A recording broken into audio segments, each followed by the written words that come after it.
ndagusuhuje mu izina ry'umwami wacu YESU Kristo. Amahoro y'Imana nabane nawe. Uwiteka akwishimire, nshuti y'umusaraba ukurikirana Mukalibiya TV. Uwiteka akunezererwe, anakunezeze. Imana ishimwe. Shimye Imana yongeye kunyemerera kuba imbere yayo, kuboneka imbere yayo, kugira ngo ngire icyo mvuga giturutse ku mutima wayo.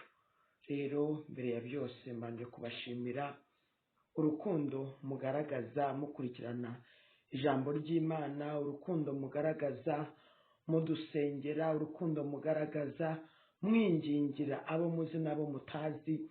Izina ry'Uwiteka Imana yacu nirihabwe icyubahiro. Uyu munsi rero umutima wanjye uranezerewe kongera kuza kukubwira ko YESU agukunda. Niyo mpamvu tumuvuga uko bwije nuko bukeye. YESU araryoshye ku rwego rw'uko wowe ushobora kutabyumva, ariko ndagira ngo ngutangarize ko izina rye ni ritagatifu, izina rye ni iryera, kandi ahora abana n'abera. Hari umuririmbyi asize ku mutima wanjye, ari nawo ngira ngo tuze kuganiriramo, tunasengeremo, twumve icyo YESU adushakaho. Aravuze ngo sinzibagirwa igihe nakizwaga, ubwo YESU yinjiraga muri njye, none mu mutima wanjye huzuye ishimwe, nshimira umukiza wanjye. Nigitangaza kuko nawe Agakiza ku buntu. Nigitangaza nge munyabyaha nahawe Agakiza. Mu magana menshi y'abanyabyaha yantoranije mu ngombe ishutiye, narabohowe ndamuririmbira, zaburi nyinshi mu mutima wanjye. Koko yampfiriye ku musaraba, ngo umutima n'umubiri bikizwe n'urukundo n'ubuntu butangaje, yatumye yitangira umunyabyaha. Namanukiwe n'umwuka w'Imana, anyuzuzwa mu rukundo rukwiye, nuzuye impundu mu mutima wanjye, abatirisha imbaraga z'ijuru. Nigitangaza yemwe nigitangaza, kuko nahawe Agakiza ku buntu. Nigitangaza yemwe nigitangaza, nge munyabyaha nahawe Agakiza. Nigitangaza torero, nigitangaza kuko nahawe Agakiza ku buntu. Nigitangaza mbabwire, nigitangaza nge munyabyaha nahawe Agakiza. Kuko yampfiriye ku musaraba, ngo umutima n'umubiri bikizwe n'urukundo n'ubuntu butangaje, yatumye yitangira umunyabyaha. Haleluya, haleluya, haleluya, haleluya. Reka dusenga Imana ubundi twumve ijambo ry'Imana. Uwera wa Isiraheli, Uwiteka Imana ishobora byose, Imana rubasha, giti cy'inkaza marumbo samba itarumba, uwera w'icubahiro, mbaraga z'abera, twebwe ab'imibiri ipfa, ariko Kristo wowe wambaye kudafiteka. Ni igitangaza kuba twarahawe Agakiza ku buntu. Ni igitangaza kuba tugiriye ku musaraba, kugira ngo umutima, haleluya, n'umubiri bikizwe. Imana ishimwe. Twebwe rero ukimara kujya ku musaraba twakiriye izo mbabazi natwe nizo zituzura, izo mbabazi nizo zitwigiza imbere, izo mbabazi nizo dushyira ahantu hakwiriye, izo mbabazi iyo zidushyize ahantu hakwiriye nibwo duca mu mugambi wawe ukatuyobora, umugambi wawe ukatugeza aho ushaka kutugeza, kandi umugambi wawe ukaduha agaciro. Ndagushimiye kunyemereye kongera kuba imbere yawe kuri iyi Mwami Imana Data wa twese kuri iyi saha, kugira ngo mbashe kurangurura kandi ndangurura isi yose icyo umutima wawe wifuza. Nyemerera Kristo mutagatifu buri wese ugiye kumva ijambo ryawe ahindurwe n'imiburo yawe, yakire ubundi buzima, yakire izindi mbaraga, yakire gukomera muri wowe. Urakoze urakarama Kristo, yize neza kudukundira no kutuba hafi, icyo ni kibi cyawe none n'ibihe bidashira, mu izina rya Yesu Kristo, amen. Ninde warogoya imigambi y'Imana, ninde warogoya gukora kw'Imana, ninde warogoya imigambi y'Imana, ninde warogoya gukora kw'Imana. Ishyira ikuzimu igakurayo, ishyira mu ipamba ijyakurayo, irica kandi ikanakiza. Ninde warogoye umugambi wayo agahagarara mu nzira yayo? Nawe, oya nawe. Ninde warogoya umugambi w'Imana, ninde warogoya umugambi w'Imana, ninde warogoya umugambi w'Imana? Oya nawe nawubaho. Haleluya! Nta muntu n'umwe ushobora kurogoya umugambi w'Imana. Imana ishimwe. Naje kukubwira ngo ugerageze cyangwa se wigenzure cyangwa se wikontorore, urebe ko agakiza ufite kaba karuta ibyo ukora. Imana ishimwe. Urebe ko agakiza ufite, agakiza uvuga ko ufite, agakiza uvuga ko ugendana, agakiza wamamaza, agakiza, urebe ko karuta ibyo uvuga. Imana ishimwe. Muri ibyo ravuze ngo ntabwo nzibagirwa ngo igihe nakizwaga, ngo ubwo Kristo yinjiye muri njye. Uyu muririmbyi arimo arakurondora niba utarigeze wibagirwa. Mugenzi uragana mu ijuru, aho ntiwigeze wibagirwa igihe wakizwaga. Ushobora kuba wibuka itariki n'umunsi, ariko ibyo ukora, ariko ibyo uvuga, uko ugenda, uko ubana n'abantu amahoro, bikagutera kwibagirwa, ukajya mu munezero w'isi ukibagirwa. Ubwo Yesu yinjiye muri wowe. Ese uracyibuka ko Kristo yinjiye muri wowe igihe wakizwaga? Yasize mu iki? Yaguhaye iki? Wasigaranye iki? Imana ishimwe. Ntabwo turi kuvuga ngo ni igitangaza ko mfite agakiza. Imana ishimwe ndi umukristo, Imana ishimwe ndakijijwe, ariko ukaba ushobora kuba waribagiwe igihe wakizwaga. Imana idutabare cyane. Imana itugirire neza, Imana itubere maso. Ngo mu mutima wanjye huzuye ishimwe, shimira umukiza wawe. Ese uracyashima Imana uyishimira ko wibuka igihe wakizwaga? Ese za mbuto na wa muriro mwinshi cyane uracyari muri wowe? Imana iturengere cyane. Reka ngere ku gitero cya gatatu, kuko uyu muririmbyi ntabwo mutindaho. Haravuze ngo kuko yampfiriye ku musaraba, ngo umutima n'umubiri bikizwe n'urukundo n'ubuntu butangaje byatumye yitangira umunyabyaha. Imana ishimwe. Mugenzi uragana mu ijuru, ndagira ngo nkubwire ngo Kristo icyamuteye ni ukugira ngo umutima n'umubiri bikizwe.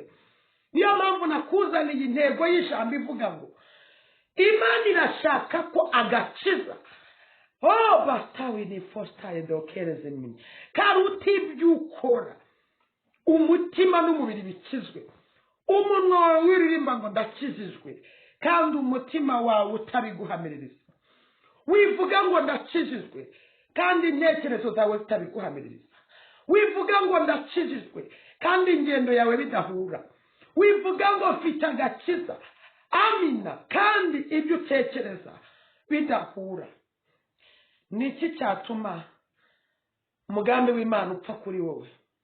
Umugambi w'Imana uzapfa kuri wowe kubera yuko agakiza karuswe, ibyo ukora byatwikiriye agakiza.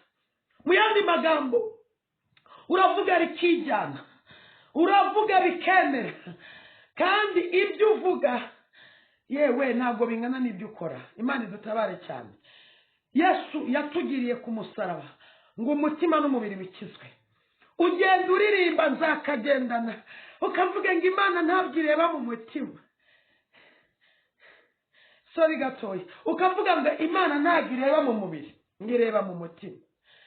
Akuzuye ku mutima kagakwiye gusesekara kuri uyu muntu. Ibiri mu mutima wanjye nibibe ibyo mvuga. Imvugo yanjye igendane n'agakiza. Mu yandi magambo, fata agakiza nk'umubyeyi. Vuga ngo aka gakiza ni umubyeyi. Umubyeyi aratwita akabyara. Agakiza kanjye kabyaye ingendo nziza. Mana ishimwe. Agakiza kanjye kabyaye imvugo nziza. Agakiza kanjye kabyaye imbuto nziza. Agakiza kawe kabyara iki? Abantu babona iki? Bagusoma mwiki? Uhagaze he? Urara he? Wirirwa he? Uvugute? Ese ibyo ngibyo biva mu gakiza? Imana idutabare cyane. Umutima n'umubiri bikizwe nicyo cyajyanye Yesu ku musaraba. Banza urebe niba amaraso yavuye ku musaraba yoza umutima wawe n'umubiri wawe. Ese ibyo abantu bavuga bihura n'agakiza kawe? Ese uko abantu bakubona bihura n'agakiza kawe? Ingendo yawe aho abantu batari, imvugo yawe aho abantu batari, yabyawe n'agakiza? Imana idutabare cyane. Reka nsome ijambo ry'Imana riri mu butumwa bwiza bwa Yesu Kristo uko bwanditswe na Matayo. Ni igice cya 19 turahera ku murongo wawo 16. Bibiliya iravuze ngo iby'umusore w'umutunzi nuko umuntu azahari aramubaza ati mwigisha mwiza nkora iki ngo mpabwe ubugingo buhoraho? Nawe aramusubiza ati unyitira iki mwiza? Umwiza ni umwe gusa, ni Imana. Ariko nushaka kugera ku bugingo witondere amategeko. Aramusubiza ati nayahe?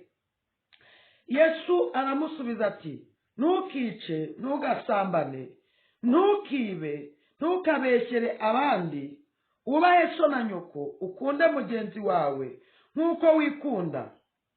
Imana tutabare cyane.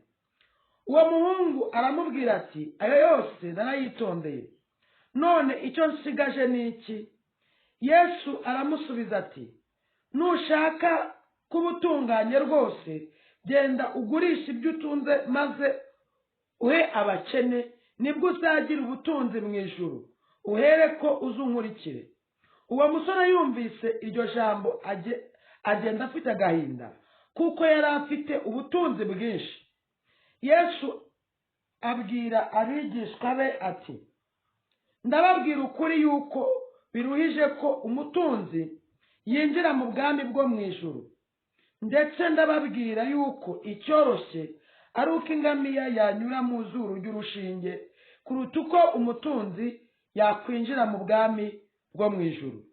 Abigishwa babyumvise barumirwa cyane bati ubwo bimeze bityo ninde ushobora gukizwa? Yesu arabitegereza arababwira ati ibyo ntibishobokera abantu, ariko ku Mana byose birashoboka. Imana ituganze cyane. Haleluya. Uyu ni umusore w'umutunzi Bibiliya itubwiye.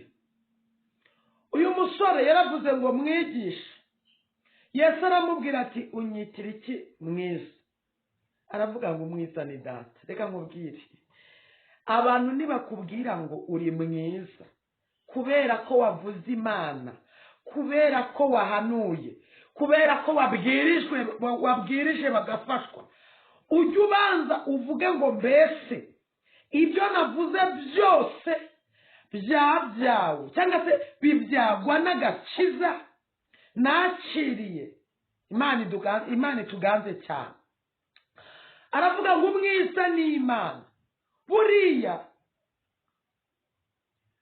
kubwiriza cyangwa se guhanura cyangwa se kuvuga Imana neza bitabyawe n'agakiza, bitabyawe n'imbuto y'umwuka ariyo gakiza, ntacyo byaba bimaze. Ntibigutangaze ko bashobora gufata umuntu bakamuhereza ijuru. Uriya ni umukozi w'Imana, abwiriza neza, ni umwana w'Imana, ndamukunda. Ese wowe wabwiye ayo magambo, ibyo bavuze urahamanya n'umutima wawe 100% ko byabyawe n'umubyeyi bita Agakiza? Iyo mbuto bavuze, iryo shema baguteretsemo, ako gaciro baguhaye gatuma uhita uzamuka, kabyagwa n'agakiza. Agakiza reka karuta ukubwiriza. Agakiza reka karuta uko wubaka urugo. Agakiza reka karute ingendo, karute imvugo, karute impuguro utanga. Reka agakiza kabe kenshi, ahubwo ibyo uvuga bibyagwe n'agakiza, ibyo ukora bive mu gakiza. Mu yandi magambo, suruse y'ibintu byawe byose abe ari agakiza. Imana ituganze cyane. Uyu musore w'umutunzi haravuga ngo ni iki nakora kugira ngo nzabane nawe mu bwami bwawe? Aravuga ngo witondere amategeko, niko Yesu yamubwiye. Imana ishimwe. Kugira ngo tuzabashe kuba mu bwami bw'Imana ni ukwitonda. Amina. Ni ukwitondera amategeko. Ngarangije aramubaza ngo nayahe. Hari abantu bakibaza Imana ngo ni iki nakora. Hari abantu bakibaza Imana ngo mbese nitware gute. Hari abantu bakibaza Imana ngo mbese senge gute. Ubwo se ufite agakiza, umuntu ukibaza Imana ngo senge gute? Mwuka wera amaze iki?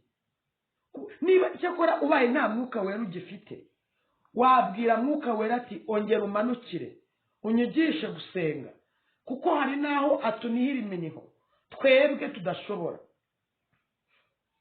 Ngo Yesu yaramusubije ngo witondere amategeko. Icyambere yaramubwiye ngo ntukice, ntugasambane, ntukibe, niko yamubwiye, ntukabeshyera abandi, wubahe so na nyoko, ukunde mugenzi wawe nk'uko wikunda. Uyu mwanya ntabwo ari umwanya w'umusore w'umutunzi. Uyu mwanya ni wowe nanjye. Ni iki twakora kugira ngo muri rugendo, muri ibi bihe turimo, tuzaragwe ubwami bw'Imana? Yesu aravuze ngo nitwitondere amategeko, kandi anayadusubiriyemo ngo ntukice. Ese agakiza ufite gatwikira icyaha? Wicisha ururimi, wicisha ibitekerezo, wicisha ubwonko, wicisha umunwa, wicisha ibirenge, wicisha iki? Imana iguha imbabazi, nakwese gutunganya. Yewe ufite umutima wo kwica, yewe ufite umutima kwica mu nda, Imana idutabare, Imana itugirire neza. Uko wakwica kose, Yesu aravuze ngo ntukice. Kabiri aravuze ngo ntugasambane. Mu bitekerezo ntugasambane. Ntugasambane ku rurimi, ntugasambane mu guhuza imibiri, ntugasambane mu mutima, ntugasambane mu bwonko.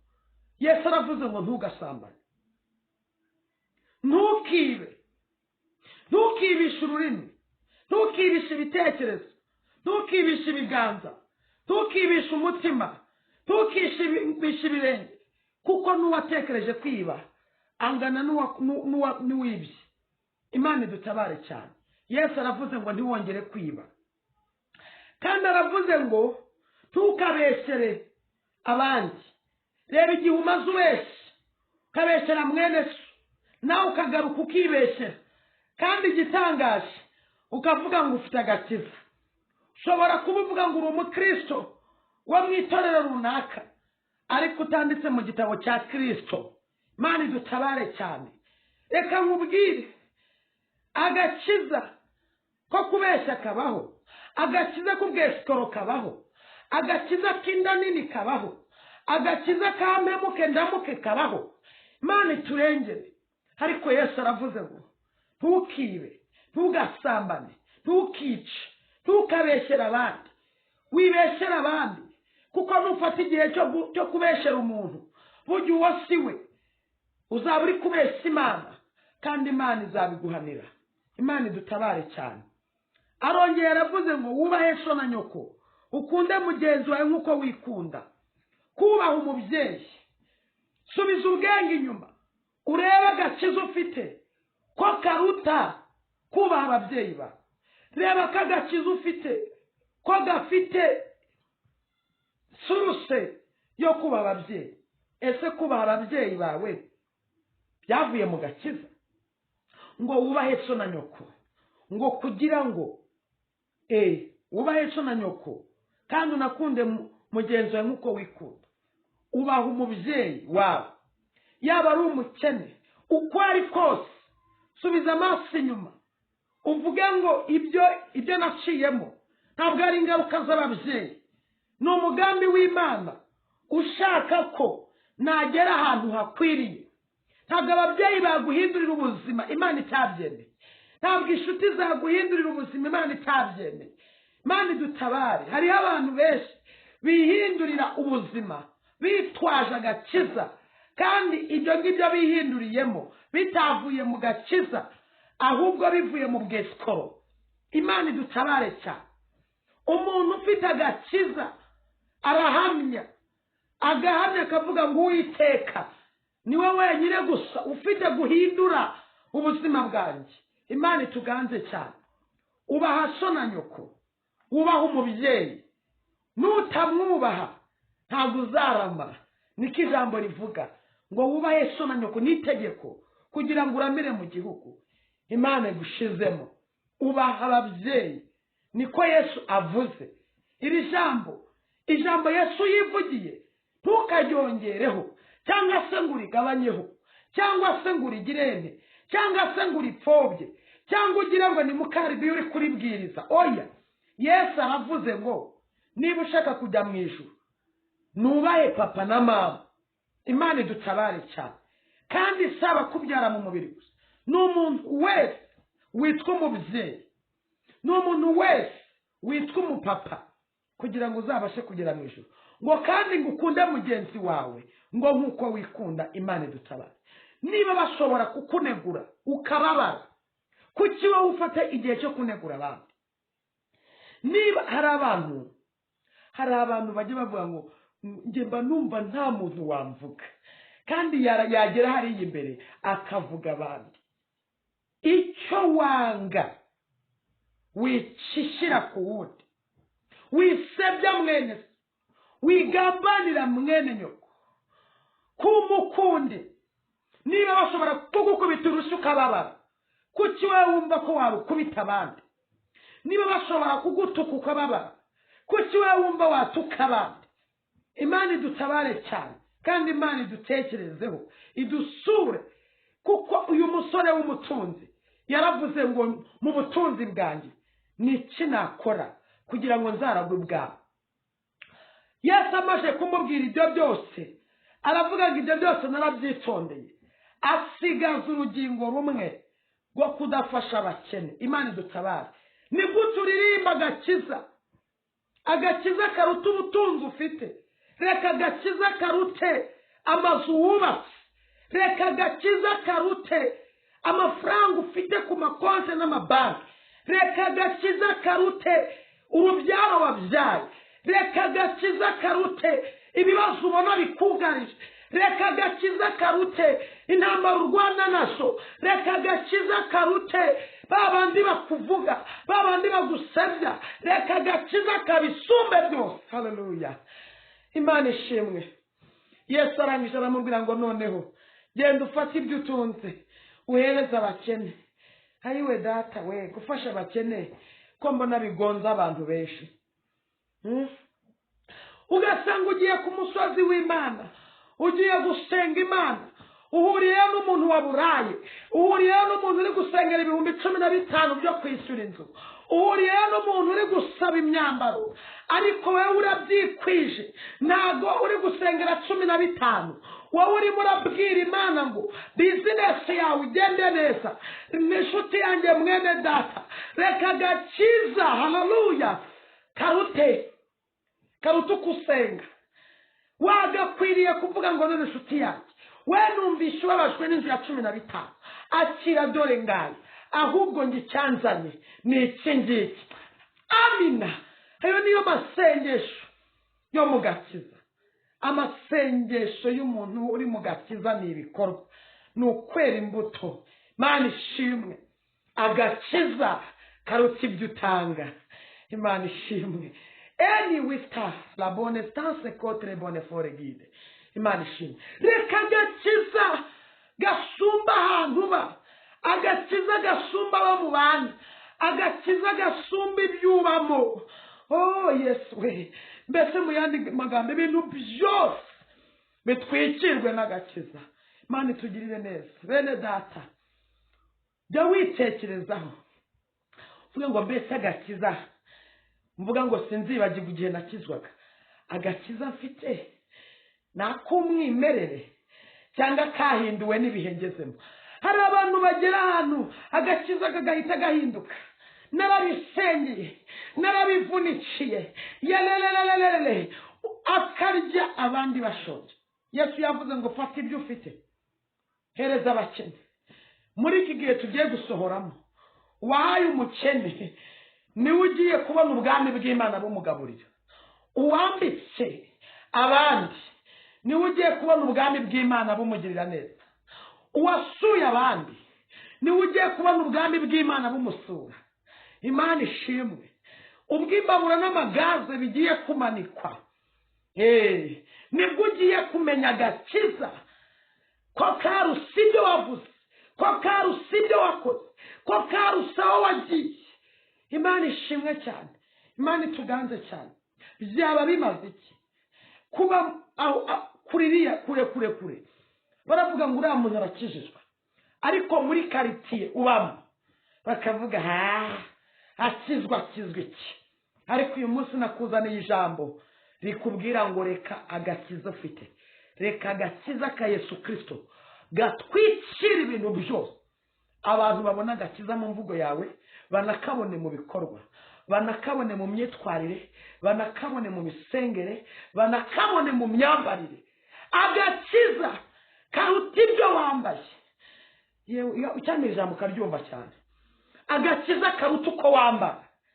Ntiwambare ngo abantu bagushime, ntiwambare ngo unezeze, kuko ushobora kwambara neza atari agakiza wambaye.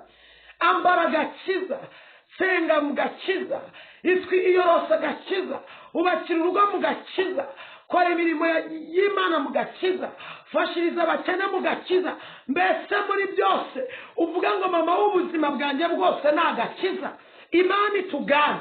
Agakiza niko kamjaye, kabyara ingendo yanjye. Agakiza kabyara imvugo yanjye. Agakiza kabyara. Mbese mwanya wo kubona wowe bajye babona agakiza.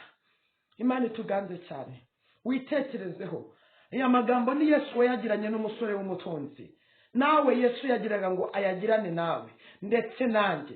Ndagira ngo ukimara kumvira ijambo, ukumva umutima wawe haraho ukwerekeza, fata igihe usenge. Kandi ukimara kumvira ijambo ry'Imana, wirigira ubwiru, risangije n'abandi. Tujye tukungurana, tujye duhugurana, tujye dufashanya kuko icyo Yesu ashaka ni ukumuvuga uko ari, tugafata ibye byose bikaba muri twebwe, tukavuga ngo niba Yesu atagira umujinya, sezereye umujinya, niba atagira inzika, sezereye inzika, niba Yesu adasambana, nanjye singomba gusambana. Icyo Yesu adakora wowe uragikora, warangiza ukavuga ngo ufite agakiza. Akabazo, ihane ibyo byaha byawe nibyo byugariye amarembo, ihane mugenzi amarembo yugurugwe. Ibyo byaha byawe nibyo byugariye amarembo, ihane mugenzi amarembo yugurugwe. Ibyaha byawe nibyo byugariye umugisha wawe, ihane mugenzi umugisha wugurugwe. Ibyo byaha byawe nibyo byugariye amarembo, ihane mukobwa amarembo yugurugwe. Ibyo byaha byawe nibyo byugariye amarembo, ihane mubyeyi amarembo yugurugwe. Ibyo byaha byawe nibyo byugariye amarembo, ihane mugabo amarembo yugurugwe. Ibyo byaha byawe nibyo byugariye amarembo, ihane musora amarembo yugurugwe. Dasiri bone vostaye dokeri sinima. Data wa twese uri mu ijuru, wera ushobora byose, turagushimiye. Tugushimiye iri jambo ryiza uduhaye, tugushimiye impuguro nziza Yesu, tugushimiye kudushakashakana umwete, ukemera yuko duhindurwa n'imiburo yawe, ukemera yuko tuva mu cyumba kimwe tukinjira mu kindi. Nyemerera cyane iri jambo ryawe, uko wavuganye n'umusore w'umutunzi, abari kuvugana n'umuntu wese ukurikiranye ubu butumwa, ariko uvugana n'umuntu wese wumvise iri jambo, kugira ngo Uwiteka niyeza nta rubanza, kandi uravuga ngo naho ibyaha byacu byatukura tukutuku urabihindura umweru bisa n'ubwoya bw'intama bwera. Niyo mpamvu kwera no gukiranuka kwacu bishobora kutugeza ahantu akaba ariho haba mu mugambi w'Imana. Imana ishimwe. Nk'uko wabwiye Abrahamu ngo nave muri Kuri Abakarudaya agendage mu gihugu k'isezerano, nuko wari umubwiye ngo agomba kugera ahantu hakwiriye.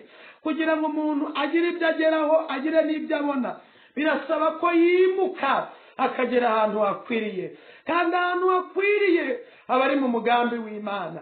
Turagushimiye Uwiteka. Hereza umugisha umuntu wese ukurikirana iyi channel Mukalibiya TV, umuhereze imbaraga, umuhereze ubwenge, kandi umuhereze guca bugufi. Icyo n'ikibi cyawe n'iteka ryose. Amen. Imana ibaha umugisha. Icyo nabasha kukubwira ni nuko ngukunda. Hanyuma nimero yanjye ya WhatsApp ni 078 7494549. Rero ndagira ngo ubwire ngo gubwa neza, nta ugerageze kumva ijwi, si kamera, si microphone. Imana iba yarashimye ko umuntu akora muri ubu buryo, telefone igakora, kandi umurimo w'Imana ukagera kure. Ikiruta byose, agakiza gasumba amatelefone, agakiza dutunze gasumba amakamera. Mu yandi magambo, telefone zidahari, kamera zidahari, mureke dukorere Yesu, azaduhemba. Imana y'amahoro niguhe umugisha ibihe byose.